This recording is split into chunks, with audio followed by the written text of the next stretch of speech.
dumadaldak. Pag ganito na yung shock nyo, palitan nyo na. Ayusin natin to. Kita nyo yan, oh.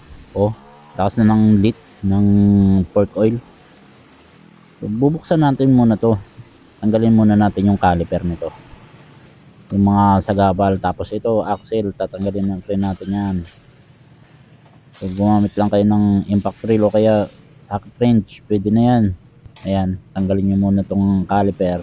Sabay hugot ng axle. Sabay tanggal ng gulong. Ayan, tapos ito. Luwagan nyo na tong shock para mahugot nyo. Ayan, sa tipos. Tanggalin nyo lang yung mga tornilyo nito. Tapos ito, linisan nyo muna bago nyo kalasin. Tapos dito sa ilalim may allen dito. Tanggalin nyo lang yan. Tapos patuloyin nyo. Ayan, oh. Napaka-basic nyan. Tapos dito sa shock sa outer tube meron tong lock, tanggalin nyo lang din. Tapos ito, gumamit lang kayo ng T-wrench, mga technique na pang veterano. Tapos ito, yung pangalawang shock, ganun rin ang gagawin natin. Tatanggalin natin yung allen na bolt. Tapos yun, tanggal na kagad yan, mahugot nyo kagad yung inner tube. Tapos ganun ulit, tanggalin nyo yung lock ng oil seal. Tapos tanggalin nyo yung oil seal, mismong oil seal.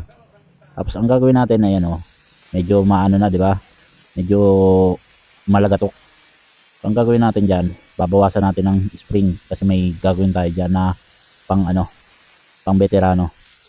Ayun, babalik rin natin, ilalagay natin sa ilalim ng ng supporter ng inner tube, ng support tube. Yan. Tapos ilalagay natin yung bagong pork oil. Tapos ayan, gumamit ka lang ng tools na sakto dun sa pork oil seal. Yan, tapos ayan, nakabit lang natin. Ganito lang ang gagawin nyo. Napaka basic lang, Tapos balik nyo yung lock ng oil seal. Yan, ganyan lang ka basic. Tapos yung dust seal, lagay nyo na rin. Tapos yung kabila naman na shock, ayan, ganun rin ang gagawin nyo. Tapos ayan, ibalik nyo rin sa dati. Tapos ibabalik nyo yung allen wrench dun sa allen bolt dun sa ilalim. Tapos ayan, laro-laroin nyo. Tapos gumamit na kayo ng mahiwagang chemical. Ito, yung pork oil. Pulang pork oil ang maganda dito.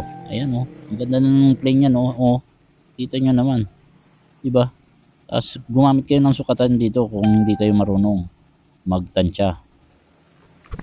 Ganyan lang ka-basic. Tatansyahin nyo yan, hatiin nyo lang. Kung gaano karami yung kabila, ganun rin karami yung kabila para pantay yung laro nya. Ganyan, diba? Tapos ibabalik nyo na yan syempre sa tipos. Pagbalik nyo yan, ayan, iangat nyo lang.